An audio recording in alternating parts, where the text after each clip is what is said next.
So my name is Zack Ballam, right? And can I just say that what I saw today, there are two great things that I've seen here. The first thing was the sacrament that we were able to partake. Because in all of my time serving a mission, that has always been my center. And has been the center for so many people getting to know the church and to get to know Jesus Christ. So I love that it's so the same in all of the world.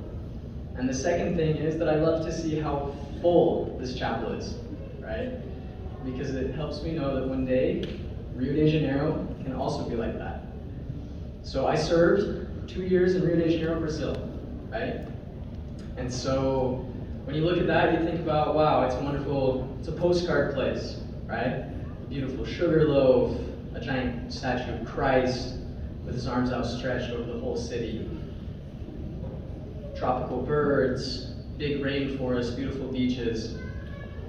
But as a missionary, you don't see all that. What you get to see is something even greater. You get to see the wonderful Carioca people. You get to see a people that is so welcoming to Christ. You get to see a people that is so ready to get to know Him and to serve Him, right? And for an 18-year-old boy leaving Highland, Utah, that was a wonderful thing to see the faith of so many people as they would get to know Christ in this way. So I was born, right, in Texas, and I grew up here in Utah. So I had a wonderful Christ-centered church life. But I was spiritually born in Rio de Janeiro on my mission. Because what is the difference between that? It's kind of like what Sadie was saying about belief and faith, right? I had belief that Christ was real, that He lived, that everything that we did here in church was real and important. But it wasn't until I acted on my faith that I really was converted, or started my conversion, because that will take eternity. But the greatest thing about the mission for me was learning that faith is real, right? So faith is not just something that we say that we have, or something that just shows up in the scriptures, but it is actually a very strong force. It is the actual ability to create and use miracles in the lives of people and others, and in ourselves. And I was able to see that like every other missionary on my mission. So Rio was such a wonderful place for me, because I didn't have just easy experiences, but I had hard ones. And those hard ones are very important, because those are when I can act on my faith and I can grow, right? When I have the opportunity to do that. And that's when we have the opportunity to do that. Because faith for me is now something that is something that we can use for each other, right? So, how do we do that? I remember there was a time that everything was going great on my mission, right? I was in one of my favorite areas. I was in one of my favorite callings. I had a wonderful companion. The work was going really, really well. There were wonderful members, wonderful people to teach in a place called Nova Iguaçu, right? And when I was ready to keep continuing in this wonderful stream, I realized that I was in my comfort zone. And what we all know when we're in our comfort zone is that God wants to take us out. He wants to do something so that we can have opportunities to grow, right? So what did He do? He sent me to my hardest area, with my hardest companions, with the hardest zones and everything. But why was that so great? Because it was there that I was able to really humble myself and look into the scriptures, right? And I love a few verses in Ether 12, and I'm going to kind of jump around a little bit so you guys can see what I had learned on this day. So in Ether 12, starting on verse 6, it says, And now I, Moroni, would speak somewhat concerning these things.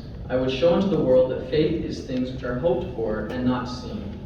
Wherefore dispute not, because ye see not, for ye receive no witness until after the trial of your faith. So when I felt like I was down in rock bottom, I read a verse that said that I received no witness until after the trial of my faith. And so that gave me hope, right? Knowing that there was something at the end. There was a reason for that. And continuing on to verse 12. For if there be no faith among the children of men, God can do no miracle among them. Wherefore he showed not himself until after their faith. So God can't do any miracles unless we have and act on our faith. Verse 16. Yea, and even all they who wrought miracles wrought them by faith, even those who were before Christ and also those who were after. And I love this verse 16 because when I thought of miracles, I thought of something that happened in the Old Testament, the New Testament, Book of Mormon. I did not think that miracles happen today as they did. But what this verse says is that even those who were before Christ made miracles with faith, but even those who were after. And we are the Latter-day Saints. We are the people after the coming of Christ. And so we can also have miracles. We can also make miracles, right? Verse 18. And neither at any time hath any wrought miracles until after their faith, wherefore they first believed in the Son of God. And it all starts in a faith, in a firm belief, and an action that Jesus is the Christ. And so I realized that miracles are real and that we could actually work miracles. Not just for ourselves, because that would be selfish, but to share with others. And one of the greatest miracles that I met on my mission is named Marcus Homero. And this is somebody that I have an incredible story with him.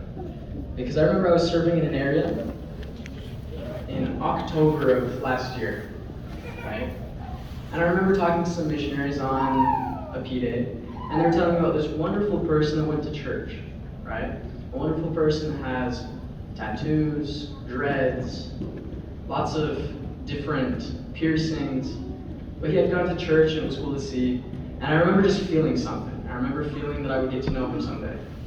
Well, fast forward, I get into a new area, an area that I never thought I was going to go to.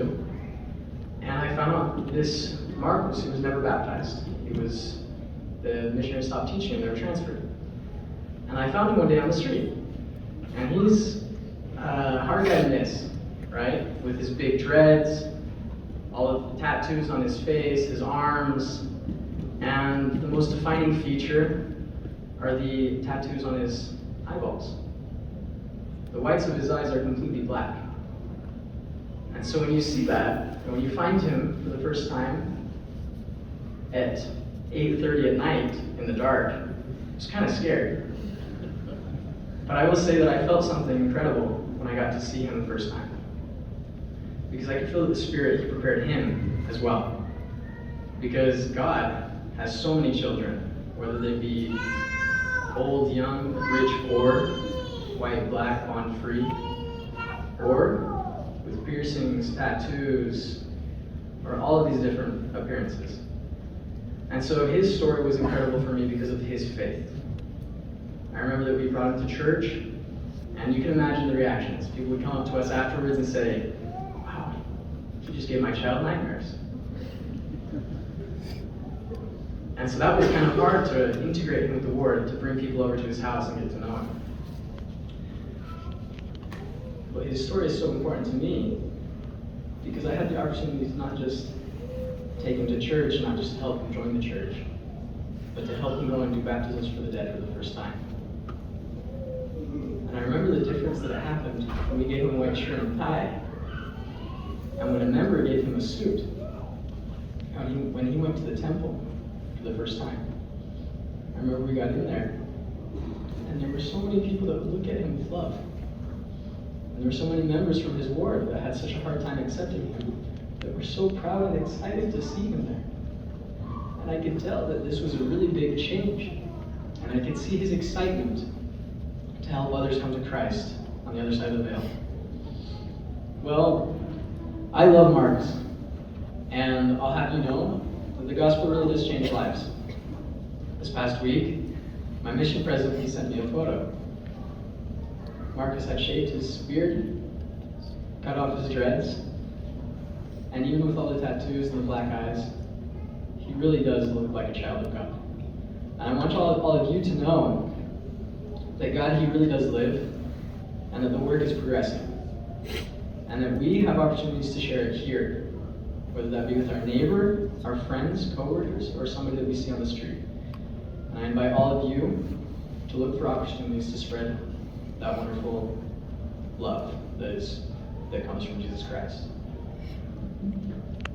E eu falo essas coisas em nome de Jesus Cristo. Amém. Thanks so much, Zach. You speak English the way we speak Portuguese. I can hear your cadence. That's fun. So anyway, so we invite the youth to come up and join us in singing "We'll Bring the World His Truth." And again, on that third verse, we'll pivot to the congregation to join in. Let's go.